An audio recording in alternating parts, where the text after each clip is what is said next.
Let me just check who's joined me this morning. Hi Louise, hi Laura, hi Linda, hi Alicia, hi Andy, Roberta, Norman, Chris. Hi everybody, hi Ava and Cheryl. So welcome everybody to King's Tableland in Wentworth Falls. About 5 minutes from start time, and I'm just starting at this rocky outcrop.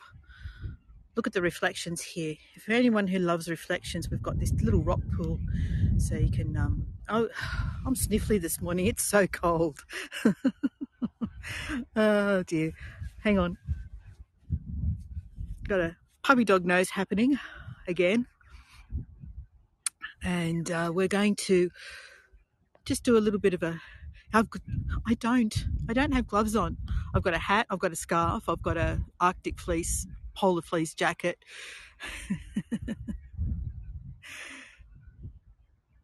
Good morning, Robert. I should put my gloves on, but you know what's going to happen. 5 minutes time, I'll warm up and I'll be taking them off again. We're actually heading over to that point over there.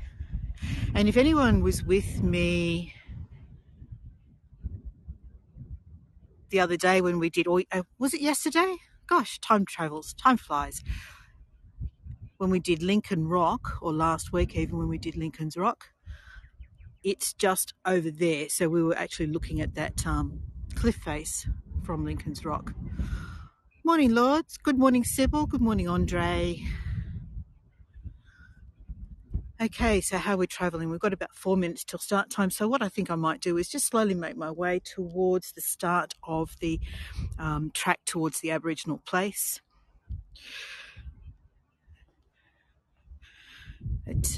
While we're standing here, I'll just quickly show you something that has caused aggravation in the area. There's a house down here. You see that house just being built. And where we're standing at the moment is the start of a track that used to travel down 10 kilometres towards an Aboriginal place, which is actually a place where secret women's business used to be held over millennia. But part of the track or road is on private property. So when this property was sold, the new owners closed access to the road. And now you can't get to the reserve, which has a lovely swimming hole. You used to be able to camp down there. Now if you want to go down there, it's a 10-kilometre walk. So it's a bit sad. Here we have a trig point. So if you're not familiar with what trig points are, they're used for mapping and surveying. Yeah, it's very sad. So I'm going to turn around and head back towards the King's Tableland Aboriginal place.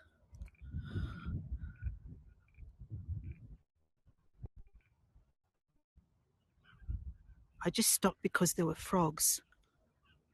I could hear them. There's a little pool in there, and I bet you that's where they are. All right, look at this thing. This is a really, really unfriendly looking plant. It's just full of spikes. Good morning, those who've joined. Who didn't I get? I don't think I saw you, Julie. Good morning, Julie.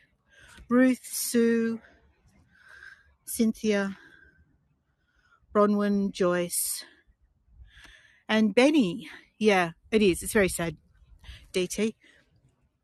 So there's a little pool here, and I'm pretty sure that's where the frog sounds were coming from just a moment ago.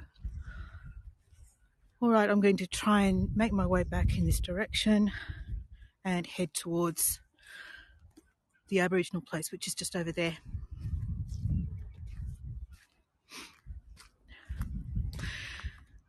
So the other day when I was here, I brought my daughter here to show her. This is my third visit in over the last week. brought my daughter here the other day, and we had a sun shower, so it rained briefly. Got out of the car going, oh no, it's raining. Oh, hang on, it's actually quite beautiful. And then the sun came out, and then a rainbow came out, and then the black cockatoos flew over, and it was like we were being truly welcomed to this place. Good morning, Poppy. Welcome this morning. It's cold up here in Wentworth Falls. I didn't check the temperature, but just coming up the hill from where I live in Lawson to here in Wentworth Falls, it's only a 10-minute drive. The temperature dropped dramatically.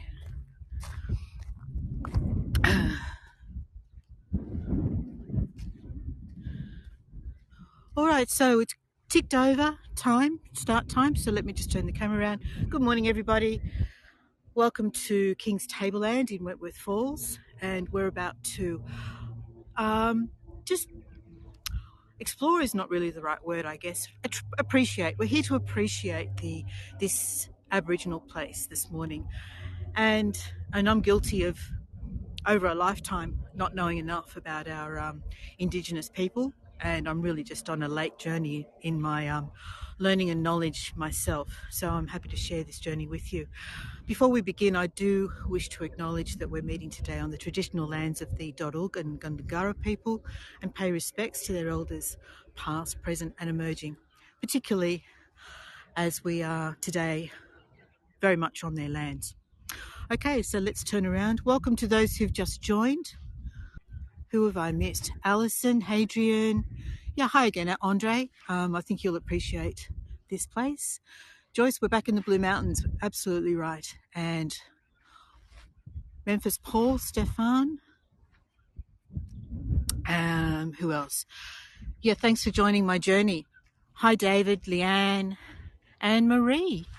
Welcome, everybody. Alrighty, so we're going to walk down this little path here. And I do need to watch my step. So if I miss anything in the chat, it's purely because I'm watching where I'm walking. It's a rocky and uneven path. But where we're located in Wentworth Falls is about 85 kilometres west of Sydney. We're at an elevation of just under 1,000 metres. I think it's around about 950, something like that. Wentworth Falls was named after one of the three explorers who opened up the route to over the Blue Mountains for the New Sydney colony. Of course, the colonisers arrived in 1788, and by 1813, when the route was discovered across the mountains, and I'm careful in the way that I say that, of course, because it was already inhabited, so the local people already knew the way. All right, so here we are at the King's Tableland Aboriginal Place. There's all the warnings: no fires, no camping, no bicycles, no dogs.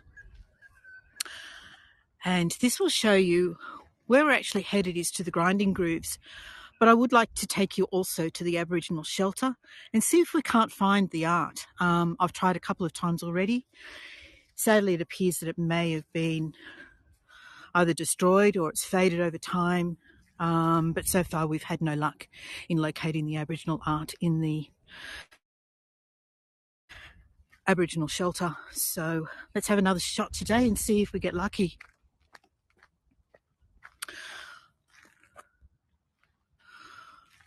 You should be asleep, Andre. Remind me again, you're in Amsterdam, is that right? And welcome, Rhonda, Sandy, Greg, Noel, Deborah, and Jane. So in Amsterdam, we are, I think, 8 hours ahead. Is that right? If my memory's correct. So that's the way to the Aboriginal shelter, and we'll go down there after we've finished looking at the plateau and the grinding grooves. So this points you in the two directions. As you can see, they're both quite close. Unfortunately, this is quite faded, but if you'd like to, here is some more information. And I'll try and impart as much of this information as I can while we're having a look around. 1:30 for you. Oh, that is late. That's way past my bedtime. There we go. Not sure if you were able to take postcards of that for later reference. I particularly love this. It's like a gateway or a portal. Just the way the rock is shaped. Now, I don't know if that's been formed over many millennia of feet passing over the ground, or if it's just a natural erosion. But the shape of it is just, I think, really welcoming. The first time I came here, there was a group of 3 women just sitting here. It's like a natural living room almost. They were sitting there with a thermos of tea or something, just sitting around. They've obviously been on a walk and using this space to take a rest before they continued on or went home. But it's like a little natural, little cozy space. Look here through this natural entranceway.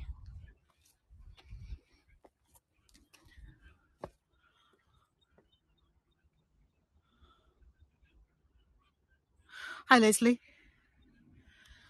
Thanks for joining this morning. And each time I come here, I have to remind myself which is the easy way to navigate. So initially, it's a little bit of a labyrinth. I love this. It's almost like it's the rib cage or a skeleton of some ancient beast.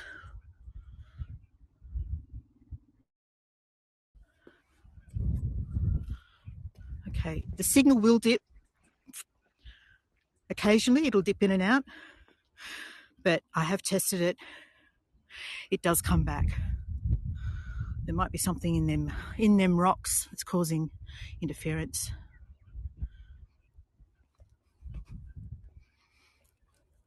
All right, let me just get up here.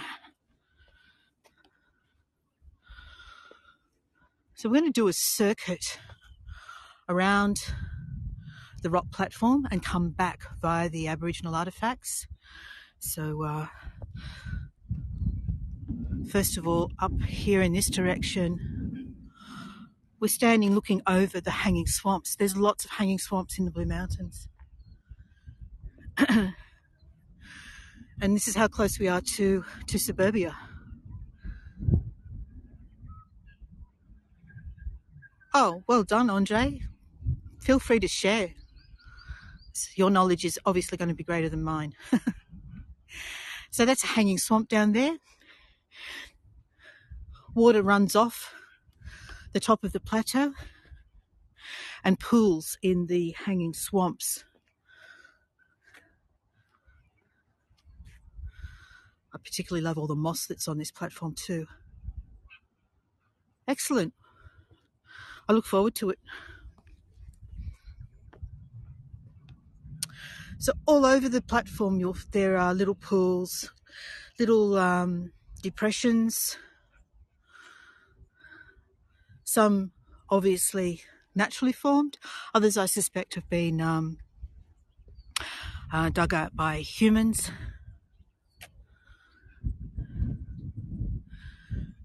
And at this point here, we can stand not too close to the edge. Always practice safety first.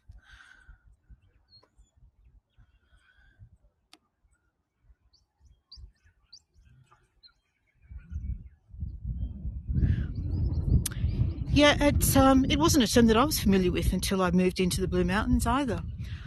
But if I get a little bit closer over here, you'll get an idea of what I mean.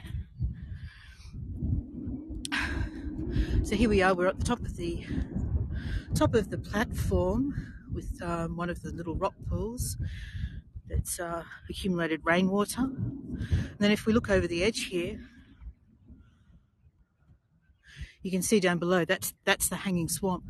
And if you're going to appreciate that we're at something like, I don't know, if I'm at 950 meters here, then that's probably just under 800 meters, I guess.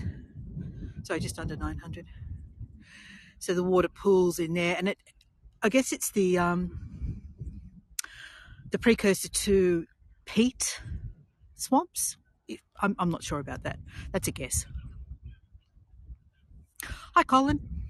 So over in this direction is where Lincoln's Rock is located. As I said, that's where we were yesterday and this time, or yesterday, last week. Okay, so let's keep moving up over the rock platform. These are all dead banksias. I think they've been destroyed by bushfire. The bushfire is obviously a natural part of the Australian landscape, but sometimes it's more devastating, particularly where we as Western societies live very close to the bush interface and don't appreciate the power of nature. So indigenous peoples would have been coming through here and using this as a place to gather for millennia. 22,000 years is the estimate of Aboriginal life in this area. And this platform, we start to see. I don't think it's some banksias, Andy. I think it might be, in fact, all of them. Most Australian species need fire and smoke to germinate. And in horticulture, I think they actually use smoky water to make that happen. So this is the tessellation. This is the beginning of the tessellation that is believed to have been caused by ice contracting and expanding, I guess, is what happened. I don't understand the geology of it, but it just makes for a really interesting landscape, particularly over here where there's mosses that define it even more dramatically.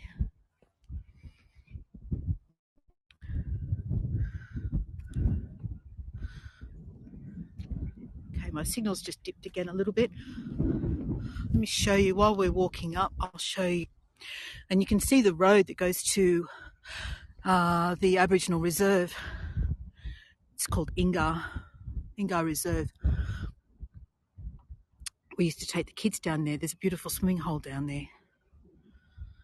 But it's a 10-kilometre walk to get there now, which is a real shame.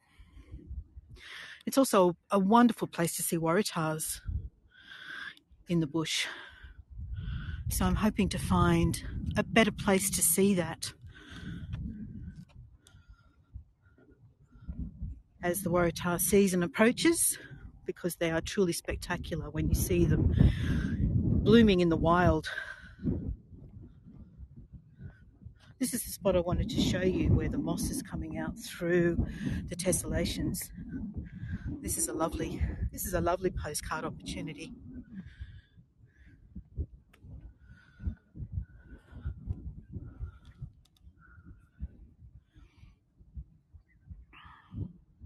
Hi Mary Lou, hi Gabrielle, and hi Debbie. Let's move around this a little more.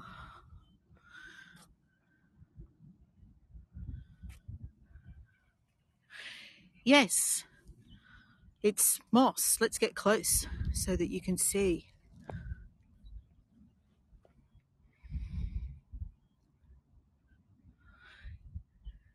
A landscaper couldn't have done a better job. What do you think? I think it looks amazing. And then we're starting to see the wattle flowers come out. Here's one little species of wattle flower, a very pale yellow colour.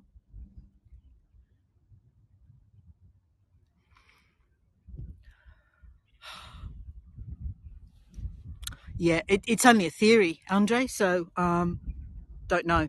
Don't know is the answer to that. Okay, I'm going to step back a little bit, give you some perspective of these moss-covered rocks, which look really cool.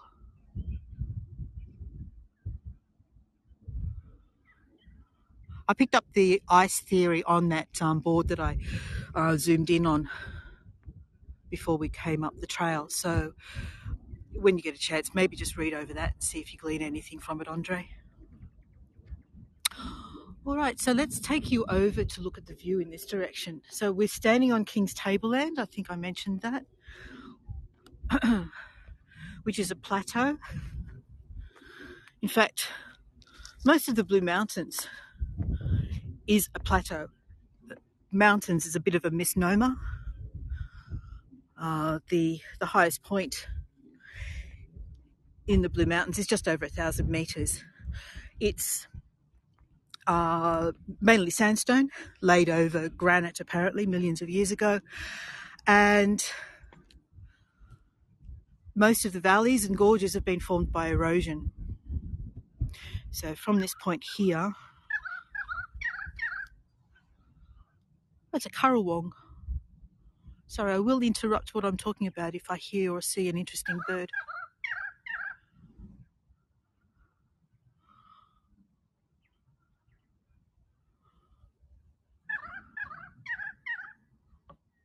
That was a currawong.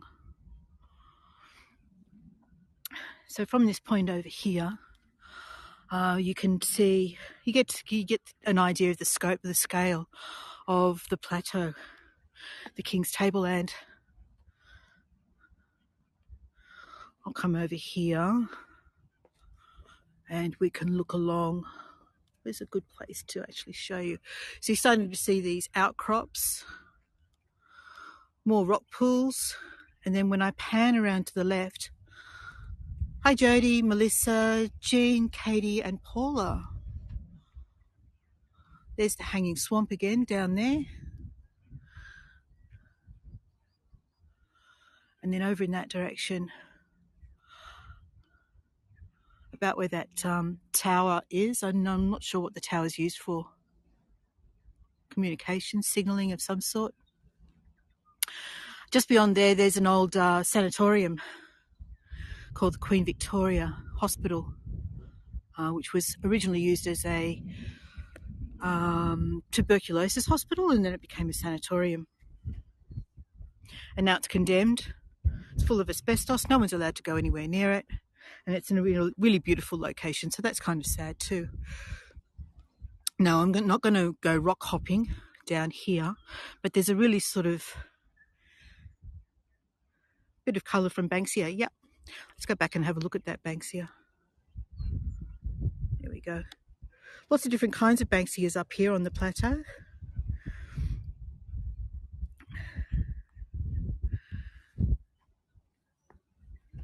And I need to be a little bit careful here that I don't trip, because I'm renowned for tripping.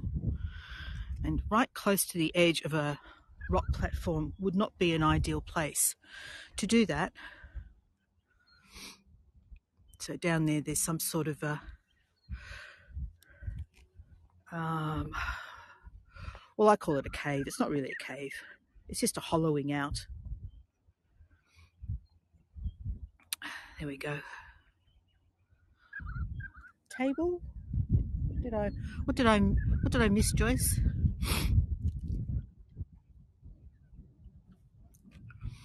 Constantly looking everywhere, making sure that I don't miss anything for you.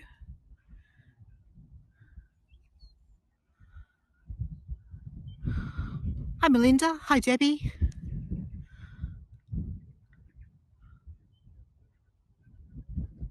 And it's really quiet here, really quiet. Particularly if I don't talk.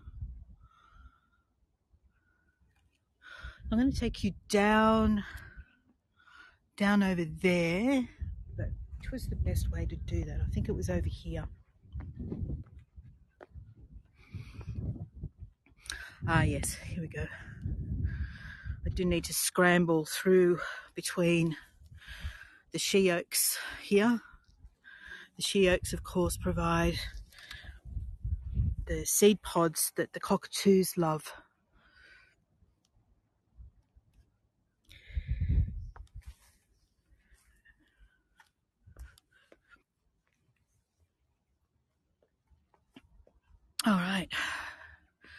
Now, since I don't know what's underneath this rock platform, I will not go too close to the edge.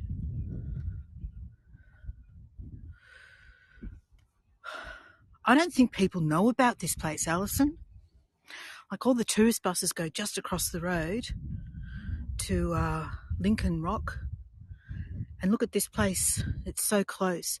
And thank goodness, really. I mean, can you imagine what would happen to the artifacts and the mosses and everything if you had people climbing all over this place? Yeah, well, except for my husband, but he's not really. That's quite safe where he's standing. We'll go over there where he's standing in a moment.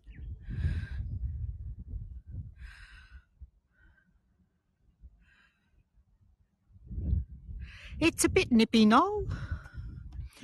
I forgot to check the temperature before I started the tour, but when we drove out of my driveway in Lawson, which is only 10 minutes from here, I thought, gee, it's warm. Then we got to Wentworth Falls, and I got out of the car and I went, oh, gee, it's cold. So the temperature dropped dramatically just in that short distance. We climbed up in altitude from just over 700 metres to just over 900 metres. Right, so just trying to remember how to get over here. Which is the way to get over here again? We'll go this way. So you can really see how the seed pods of the Banksias open after they're exposed to fire and smoke.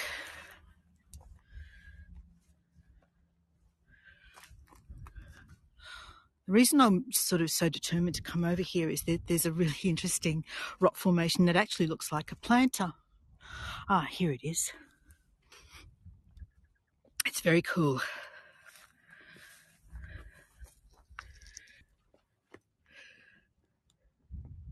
So here we go. It's the nature's landscapers have been here.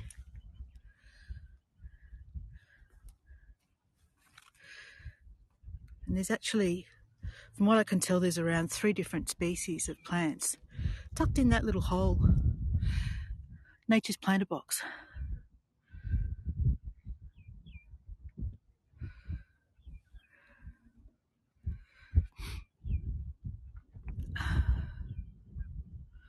And from this point here, there's a really nice shot of this outcrop. I'll get down below it so that we've got it against the sky.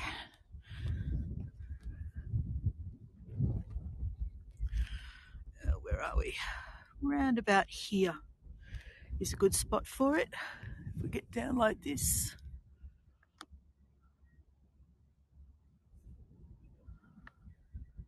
There we go.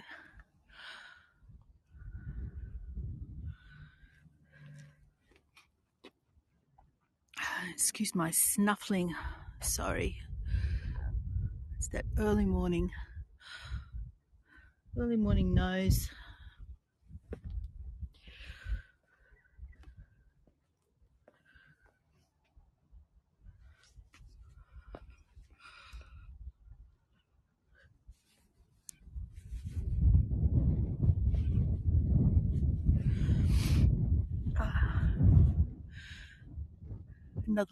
Another little landscaping effort.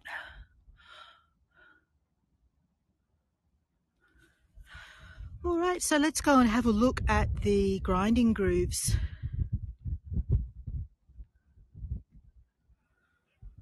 Back up this way. What time is it? It's about 10 a.m, Carol, just before 10 a.m.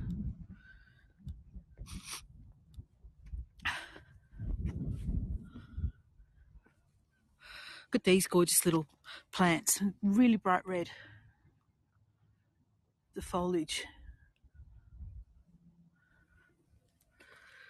I'll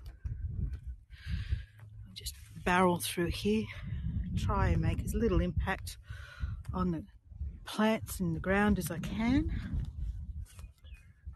Here's another little native flower.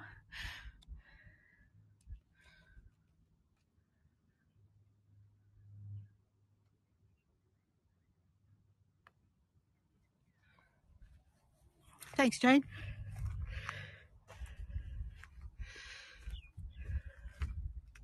So we saw a couple of flannel flowers yesterday over at Lincoln's Rock, but I haven't seen any here yet. Possibly because it has a different aspect, facing a different direction. Look at the colour of this moss though.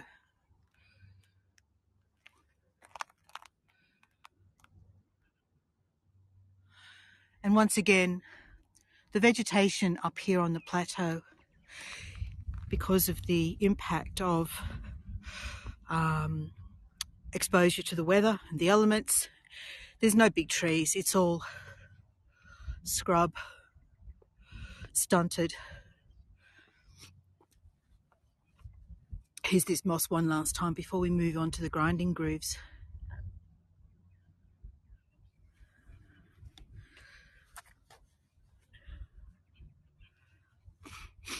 Okay.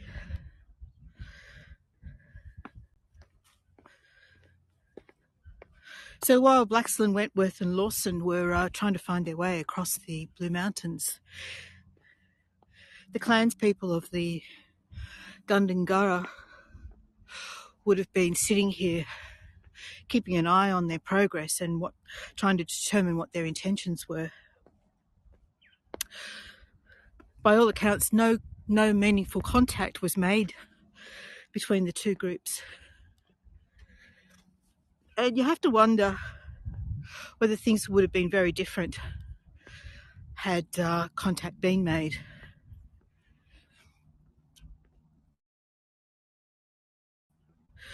I've only just returned to the mountain of this place.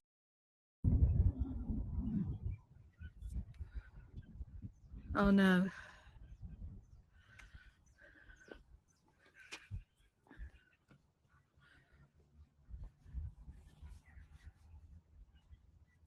Have I lost you all?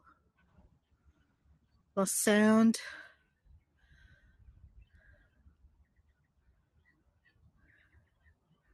Okay, we all still here? Oh, excellent. Thank you everyone for your feedback. I was really worried I'd lost you all. So this is one of the spots where the grinding grooves are. There's about 3 so far that I've located, possibly more. And basically this is where they would have sharpened their axes and spears. So you can actually see quite clearly those grooves in the sandstone where grinding would have taken place. So there's one there. There's one over here.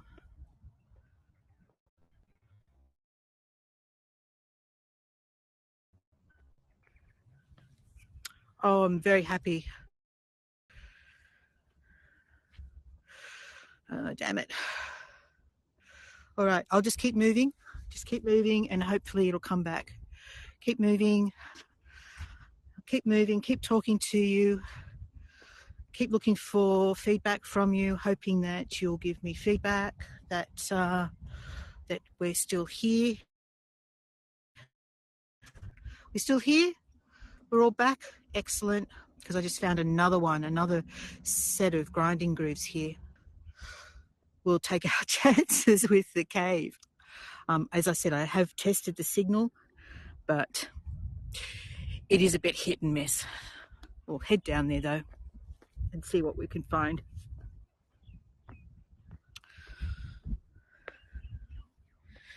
So, would anyone like to hear the story of the rainbow serpent and the story of creation as the Aboriginals understood it? Look at this little thing. Okay. I will do my best. I'm not the best person to tell the story, but I'll tell it as best as I can. So the rainbow serpent is the entity of creation. And the rainbow serpent lived on a bare and barren land with no trees, no water. Rainbow serpent went in search of his people across the land, and as he did so, he created all the gorges and ravines and the land formations across the country with his body simply by moving across the land. But he needed to fill the land. He wanted to fill the land and get rid of the barrenness. So he called up the frogs that were living under the land, under the ground, called them out. Frogs, come out, come out.